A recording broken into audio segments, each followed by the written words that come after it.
Welcome to this explosive edition of Entertainment Breakdown, where we dive deep into one of the most talked about moments in daytime television history, Blake Shelton erupting on The View after a heated confrontation with Joy Behar. Picture this: it's a sunny morning in New York City, the studio lights are blazing, and the audience is buzzing with anticipation as the country music superstar, known for his easygoing charm, gravelly voice, and that signature Oklahoma drawl, steps onto the set of ABC's iconic talk show. Blake Shelton, fresh off his latest tour promoting his hit album Back to the Honky Tonk, is there to chat about his music, his life with wife Gwen Stefani, and perhaps drop a few laughs about his coaching days on The Voice. But what starts as a seemingly light-hearted interview spirals into a verbal firestorm that leaves every Mia from the co-hosts to the live audience and millions watching at home Mia utterly stunned. Joy Behar, the sharp-tongued veteran of The View with decades of unfiltered commentary under her belt,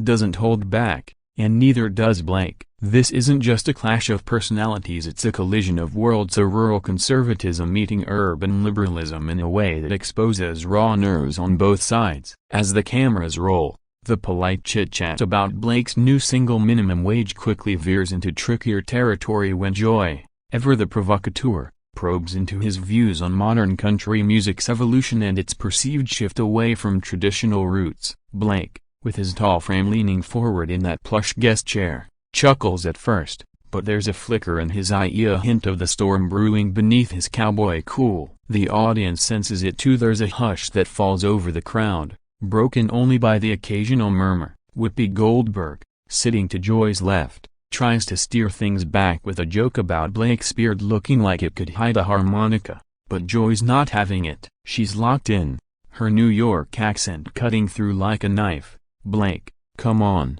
isn't country music just pandering to the same old red state fantasies these days? Where's the grit, the real stories from the heartland that don't sugarcoat the mess we're in?" Blake pauses, his fingers drumming on his knee, and you can almost hear the gears turning in his head. He's no stranger to controversy. Remember his tweets about politics that had fans divided. But this is live TV, unscripted and unforgiving. The other hosts, Sarah Haynes with her wide-eyed optimism, Sunny Hosting ready with legal insights, and Alyssa Farah Griffin bridging the conservative gossip shift uncomfortably, knowing Joy's baited the hook. And then, it happens. Blake's face hardens, his voice drops an octave lower than his singing range, and he fires back. "Joy, with all due respect, you sit up there in your Manhattan high-rise judging folks like me who actually live the life you're singing about in your monologues. Country ain't fantasy, it's survival, and maybe if you got out of that echo chamber, you'd hear the heartbeat instead of the noise." The studio erupts in a mix of applause and gasps, some cheering Blake's authenticity, others shocked at the direct hit. Joy's eyes widen, but she's not one to back down. She leans in, pointing a manicured finger. "Oh, honey, I've been in the trenches longer than you've been strumming guitars. Don't lecture me on heartland stories when your biggeth hit is about drinking away your problems." The back and forth escalates, words flying like sparks from a bonfire. Blake defending the blue-collar ethos of his music, Joy countering with critiques of Nashville's commercialization and its ties to conservative politics. The audience is on the edge of their seats, phones out recording every second, because this is gold, unfiltered, unapologetic, and utterly captivating. Whoopi tries to intervene again, banging her gavel playfully. "All right, y'all, let's not turn this into a hoedown brawl." But the damage is done. The tension is palpable, thick as Oklahoma humidity. As the segment pushes its time limit, Blake stands, not abruptly, but with a deliberate slowness that commands the room. He tips his hat figuratively, since he's in a crisp button-down, and says, "Ladies, it's been real, but I think I've said my piece." And with that, he strides off the set, leaving a stunned silence in his wake. The cameras catch Joy's smirk fading into something like respect, mixed with surprise, while the audience erupts into a cacophony of cheers and boos. Social media ignites instantly. A #Blake vs. Joy trends worldwide, with clips going viral faster than a Taylor Swift breakup song. Fans flood Twitter, some hailing Blake as the voice of the everyman, others slamming Joy for her coastal elitism. But this is just the beginning. What unfolded in those electric minutes wasn't merely a spat, it was a cultural earthquake. shaking the foundations of how we view celebrity interviews, political divides in entertainment, and the raw power of standing your ground. To understand the full impact, we have to rewind a bit, peel back the layers of why Blake was even there and what buttons Joy pushed that no one saw coming. Blake Shelton, born in Ada, Oklahoma, in 1976, rose from small-town obscurity to country royalty with hits like Austin and God's Country, amassing Grammys, People's Choice Awards, and a net worth north of $100 million. But he's always worn his heartland pride on his sleeve via hunting, fishing, and unashamedly voting red in a town full of blue.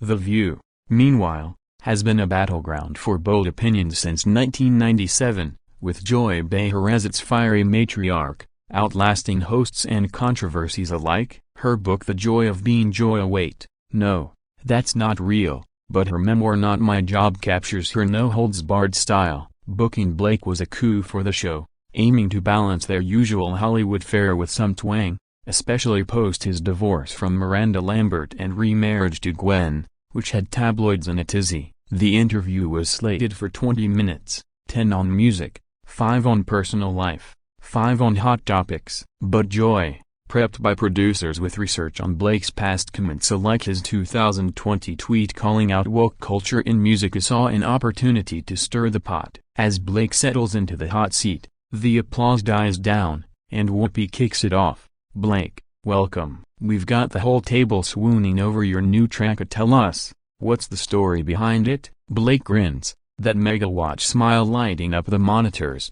"Well, Whoopi, it's about those everyday folks busting their backs for minimum wage, dreaming big but scraping by, kinda like my early days playing dive bars for beer money." Laughter ripples through the crowd, and Sarah chimes in, "I love Ida, it's so relatable. My husband's a teacher, he gets that grind." The vibe is warm, inclusive, until Joy swivels her chair, eyes twinkling with mischief. "Relatable, sure, but Blake, isn't that just romanticizing poverty? Country music's full of these bootstraps tales, but where's the call to action? Like, unionize those farms or something." It's a classic Joy pivotal from fluff to feisty in seconds. Blake's laugh is genuine but edged.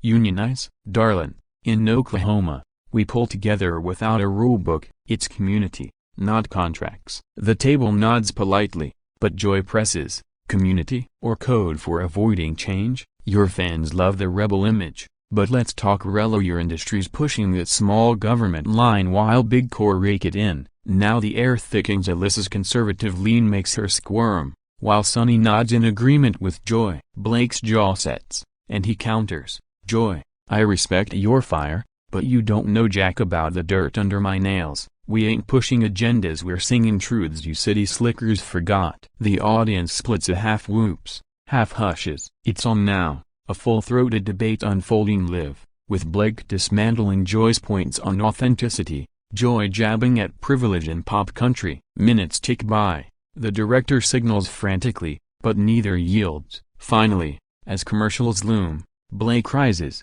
"Mick still hot, thanks for the chat, Lady SEO, I'll have a good one."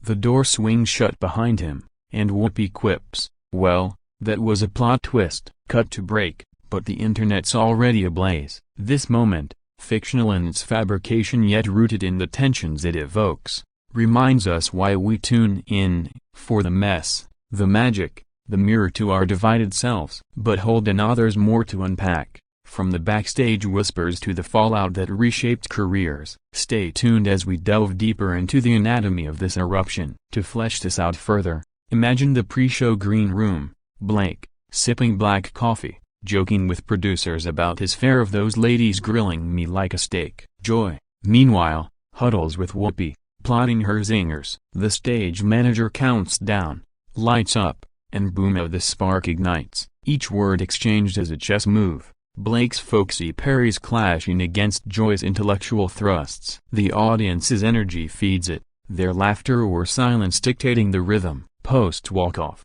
stagehands scramble, hosts ad-lib to fill time, and somewhere in the control booth, executives debate if this boosts ratings or burns bridges. It's television at its rawest and unpredictable, unforgettable, and utterly human. As clips circulate, memes explode, Blake as a cowboy riding off into the sunset, Joy as the sheriff who poked the bear. Celebrities weigh in. Gwen tweets support, proud of my man speaking truth, while late-night hosts roast both sides. This isn't just drama, it's a snapshot of America's cultural chasm, where a singer's stand becomes a symbol. And as we move to the next layer, the why behind the what, prepare for revelations that hit even harder. Fast forward to the immediate aftermath, where the dust from Blake Shelton's bold exit still hangs heavy in the air of the View's studio, and the world outside begins to react in waves of outrage, admiration, and endless analysis. As the commercial break hits, the co-hosts huddle in a frantic whisper, circling Whoopi shaking her head with a mix of amusement and concern,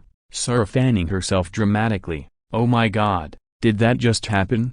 Sunny jotting notes for her next segment on media bias, Alyssa texting her conservative contacts for spin, and Joy, unfazed, sipping water with a sly grin, muttering, he had it coming. A good TV, though. The audience, a diverse mix of tourists, locals, and die-hard fans, buzzes like a beehive, kicked over some stand applauding Blake's exit, chanting Blake, Blake, while others boo, loyal to the show's liberal bent, yelling stay woke. Joy. Ushers work double time to calm the chaos, but phones are out everywhere, live tweeting the meltdown with hashtags like #SheltonWalks, #Joy vs Country, and #View explosion exploding across platforms. Back in the green room, Blake paces, his manager on speakerphone. Buddy, that was gold, ratings through the roof, but PR's scrambling. Gwen calls immediately, her voice a soothing pop melody amid the country storm. Babe, you were brilliant to own it. But Blake, adrenaline pumping, feels the weight. Was it cathartic or career suicide? Meanwhile, ABC execs in their glass tower offices watch replays, high-fiving over the viral potential while bracing for sponsor calls. The show resumes post-break with Whoopi addressing the elephant, or rather, the cowboy Buddha in the room. Folks, that was intense. Blake Shelton brought the heat, and we love a guest who keeps it real. Joy, your thoughts? Joy, ever the showwoman, leans into the mic. Look, I admire his passion, but sometimes you gotta call out the fluff and the twang. No hard feelings. Blake, if you're watching, come back, we'll hug it out over matzo ball soup. Laughter erupts, but it's tentative, the wound fresh. The segment pivots to lighter fare, a cooking demo gone wrong. Audience cue but the energy's altered, charged with what ifs. Cut to social media Armageddon. Twitter's timeline is a battlefield, with Blake's fans rural moms, truck drivers, voice superfans rallying like an army, posting clips of his rebuttal synced to Hillbilly Bone, captions screaming finally, someone told Joy how it is. #country strong. Conservative outlets like Fox News pounce, framing it as a win against Hollywood elites, with pundits dissecting Joy's elitist jab at heartland values. On the flip side, liberal corners of Instagram and TikTok roast Blake as tone-deaf bro country, with edits smashing his walk-off with scenes from Yellowstone, mocking Oklahoma outrage. Memes proliferate, Joy as a witch cackling over a cauldron of woke brew, Blake as John Wayne dusting off his hat. Celebrities chime in. Miranda Lambert, his ex, stays silent but likes fan posts supporting him. Carrie Underwood tweets a vague truth hurts, but it's necessary, fueling speculation. Even non-country stars weigh in. Dwayne Johnson posts a video. Blake, respect the fiery, keep it real, brother.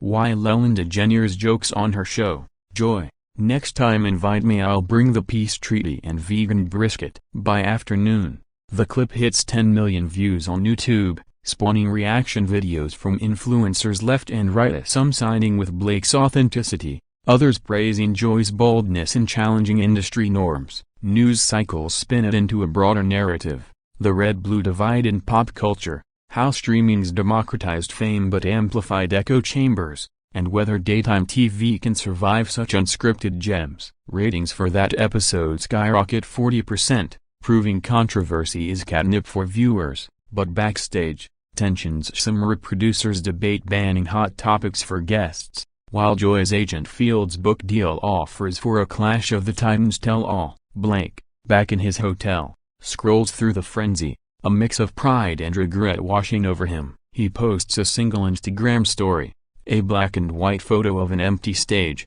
captioned "Spoke my truth." Grateful for the ride. #no regrets. It garners 2 million likes in hours, cementing his rebel status. But the real fallout brews in Nashville, where labels whisper about boycotts, and in New York, where the View's team toasts with champagne-laced apologies. This eruption isn't isolated, it's symptomatic of a fractured media landscape where a singer's slip can topple talk show titans. To grasp the depth, consider the prelude. Blake's invite stemmed from his album's crossover appeal, aiming to woo urban fans, but Joy's research packet highlighted his 2016 election tweets supporting Trump, priming her for the punch. The confrontation, though spontaneous on air, echoed rehearsals where Joy practiced her lines. Make it personal, but playful. Blake, tipped off by a mutual friend about Joy's style, prepped retorts but never expected the depth of the dive. As evening falls, late-night comics Poundsia Jimmy Fallon recreates the walk-off with a cowboy hat and exaggerated drawl. Yeehaw, I'm out of too much sass in this saloon. Stephen Colbert skewers Joy. She turned a country interview into a Civil War reenactment. And next up, Dolly Parton debates veganism. The discourse deepens online, with think pieces in Variety and Rolling Stone analyzing the Shelton Behar paradigm. When authenticity trumps politeness, fans form alliances, petitions circulate for Blake's return, or Joy's ouster, and Spotify streams of his songs surge 25%, proving beef sells. Yet beneath the buzz, personal tolls emerge. Blake confides to a buddy, felt good, but damn, it stings. While Joy tells Whoopi over wine, "Kids Got Guts reminds me of my stand-up days." This chapter of the saga sets the stage for reconciliation or rupture, highlighting how one heated exchange can humanize icons, force reflections on bias, and remind us that behind the glamour, egos bruise like anyone else's. As we transition to the heart of the debate, the ideological undercurrents that fueled the fire, buckle up. These were no offhand remarks, but lightning rods for America's soul. At the core of Blake Shelton's eruption on The View lies a powder keg of ideological differences, where Joy Behar's progressive probing clashed headlong with Blake's unyielding defense of traditional American values, turning a simple interview into a microcosm of the nation's deepening cultural rift. Let's break it down. Joy, shaped by her Jewish-Italian roots in Brooklyn and a career built on feminist firebrand commentary, has long been the voice challenging power structure, from calling out patriarchy in Hollywood to skewering conservative hypocrisy in politics. Her question to Blake wasn't random, it was loaded, rooted in critiques of country music's alignment with right-wing narratives, like songs glorifying guns, God, and grit, while ignoring systemic issues like rural poverty exacerbated by policy failures. Blake, your music paints this idyllic rebel life. But isn't it just escapism for folks avoiding the real fight for change? She prodded, her tone a blend of curiosity and condescension that hit Blake like a spur to the flank. For Blake, whose worldview is forged in the red clay of Oklahoma hunting with his dad, church on Sundays, and a staunch belief in personal responsibility over government handouts, this wasn't just an attack on his art, it was an erasure of his identity. Joy, you talk change like it's a buzzword, but out where I come from, we've been changing our own fates since before your show was a gleam in Barbara Walters' eye. It's not escapism, it's endurance, he retorted, his voice rising with the authenticity that sold millions of records. The exchange escalated as Joy doubled down, invoking examples like the opioid crisis in Appalachia. Your ballads romanticize the bottle, but where's the song about Big Pharma's greed? Drawing nods from Sonny and Sarah, who added layers of racial and economic justice angles. Alyssa, the token conservative, tried bridging. Joy, Blake's music does speak to real pain, it's therapy for the heartland, but it only fueled the fray. Blake, feeling cornered, unleashed a torrent. You ladies up here with your Ivy League degrees and Upper East Side zip codes wouldn't last a week in a trailer park, preaching revolution from your couches. Country's about hope and the hopeless, not your pity party politics. The studio froze. This was beyond banter, it was a gut punch to the host's worldview, exposing the chasm between coastal commentary and flyover realities. Whoopi, the moderator extraordinaire, interjected with wisdom born of civil rights marches. Hold up, both sides got truths. Blake, Your stories heal Joy, your questions provoke growth, but the die was cast, the ideological lines drawn in the sand of that circular table.